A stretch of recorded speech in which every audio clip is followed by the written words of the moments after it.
요즘 세상이 어떤 세상인데 아직도 사이만 100년 전인데 며느리를 노비처럼 붙인단 말이야.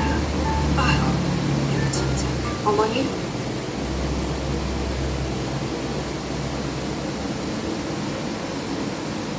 Nah, dari cuplikan tadi itu kayak ada hal yang merasa ngeganjel nggak sih? Kayak, emang kayak gini ya? Kayaknya nggak harus kayak gini deh. Nah, di dalam video tadi itu terdapat kalimat bahwasannya pria itu seperti tamu yang berharga di dalam rumah, sedangkan perempuan itu dijadikan budak dalam pekerjaan hal rumah. Di sini tuh kayak, emang kayak gini ya? Kayaknya enggak deh. Nah, kalimat tadi itu termasuk ke dalam kesesatan dalam berpikir atau bisa disebut logical fallacy. Nah, yang tadi itu, kalimat yang tadi itu termasuknya logical fallacy yang mana sih? Kemana sih gitu? Nah, yang tadi itu termasuk ke dalam logical fallacy hasty generalization, yang dimana pernyataan tersebut itu menggeneralisasikan peran berdasarkan gender, bukan berdasarkan individu, yang dimana setiap individu itu memiliki kemampuan dan situasi yang berbeda. Bukan berarti karena perempuan mengerjakan beberapa hal pekerjaan rumah, laki-laki juga tidak boleh mengerjakannya. Itu adalah pemikiran yang salah. Karena pekerjaan rumah itu bisa dikerjakan oleh semua gender. Bukan berarti kayak nyuci baju, nyuci piring, nyetrika, nyapu itu harus perempuan. Tidak, laki-laki pun bisa mengerjakannya.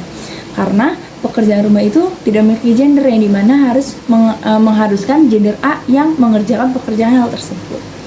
Gitu. Jadi dan itu pun sudah menjadi budaya ya, salah satunya budaya di Indonesia, yang dimana kayak perempuan tuh harusnya kerjanya di rumah aja, jadi ibu rumah tangga, nggak usah kerja gini. Sebenarnya salah, karena hal yang seperti itu tuh tidak bisa dipatenkan bahwa hal tersebut itu harus gender apa. Jadi itu adalah kesesatan berpikir yang harus tidak kita normalisasikan. Yang ikut itu mungkin orang tolol gitu. Sama orang tukang caper weh. Sama orang tukang caper sama orang tolol. Jadi jauh-jauh lah dari organisasi kampus. Dan saya kurang setuju. Kenapa kurang setuju? Karena ini bikin orang-orang salah paham. Kenapa bikin orang-orang salah paham? Karena orang-orang akan mikir apa? Organisasi kampus hanyalah organisasi yang dihuni oleh orang-orang tadi, caper sama tolol.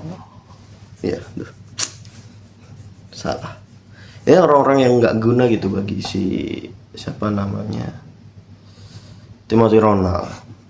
Cuman apakah itu sepenuhnya salah? Enggak juga. Karena di organisasi kampus kita bisa belajar memulai diri dulu, memulai karir kita, bahkan bisa dimulai dari sana. Enggak semua itu harus di event organizer. Kenapa semua itu nggak harus di event organizer? Karena kita nggak tahu di event nanti kita saat volunteer jadi panitia, kita nggak tahu step-stepnya harus ngapain. Dan setiap udah tahu stepnya, kita nggak bakal tahu juga kita bakal rajin apa enggak, kita bakal semangat apa enggak. Kita manusia. Karena ini yang bikin orang-orang jadi salah paham sama penyampaiannya Timothy Ronald. Inilah yang dia namakan appeal of population. Karena Timothy Ronald orangnya udah terkenal, terus dia menyampaikan kayak gitu, maka orang-orang yang pro sama Timothy Ronald bakal setuju secara mentah-mentah tanpa harus mencerna apa yang diomongin Timothy Ronald. Ya saya juga sebenarnya pro sama omongannya, sama penyampaiannya. Cuman bahasa yang disampaikan itu membuat makna yang dia ingin sampaikan menjadi beda sama orang-orang yang mendengarkannya. Masih dipeluk setan, alergi peradaban. Dari video yang mungkin pernah viral atau sekarang masih viral, ya, itu banyak terjadi kesalahan berpikir sama orang-orang yang ada di sana, bukan kita, orang-orang yang ada di sana. Kenapa bisa ada yang di sana? Karena dari dua video itu sama-sama kasus mencuri. Cuman konteksnya satunya secara tersurat, satunya secara tersirat gitu. Konteks mencurinya kan, konteks mencurinya tuh beda mana. Ada yang tersurat, ada yang tersirat. Yang tersurat atau yang nenek-nenek itu mencuri 7 batang kayu untuk memenuhi kehidupan atau mencari nafkah lah bahasanya. Dan ketahuan, lalu dilaporkan ke pengadilan, dan pengadilan menghukumi nenek tersebut dengan hukuman 5 tahun penjara. Hanya 7 batang kayu. 7 batang kayu. Itu pun batang kayu cuma mungkin batang kayu biasa atau bukan batang kayu yang bernilai mahal. Itu. Nah, kita menuju ke kasus pencurian secara tersirat. 271 triliun itu bukanlah nilai yang kecil. Tapi ada orang yang berani melakukan tindak pencurian tersebut alias korupsi. Lalu dilaporkan ke pengadilan. Namun pengadilan yang awalnya menjatuhi hukuman yang sangat berat, tiba-tiba diberi keringanan. Yang awalnya cuma 12 tahun keringanannya, lalu diringankan lagi menjadi 6,5 tahun. Apa maksud pengadilan di situ? Saya nggak tahu. Inilah yang disebut dengan appeal to emotion. Kenapa bisa appeal to emotion? Karena dari Harvey Muiznya atau koruptornya itu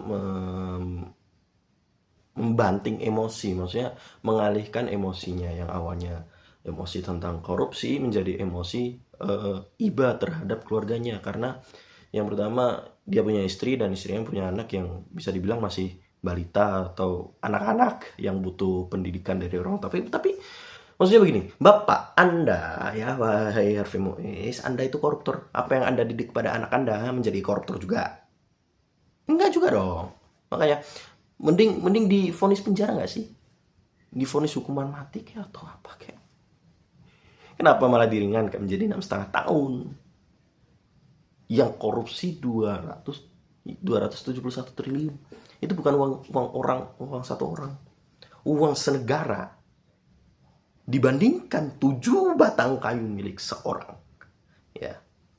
Lebih resiko mana? Lebih beratan mana? Nggak usah dijawab pun sebenarnya kita udah tahu ya. Jadi itu adalah salah satu efek dari atau salah satu hal dari appeal to emotion yang awalnya mengkritisi tentang korupsi menjadi mengkasihani karena punya keluarga yang perlu dikasihani. Kalau nggak ada backup sih itu bukan tata kelola sih Pak. Siap. Kalau alasannya, ini kan kita nggak hitung Surabaya Batam backup kan, karena cuma 2% kan.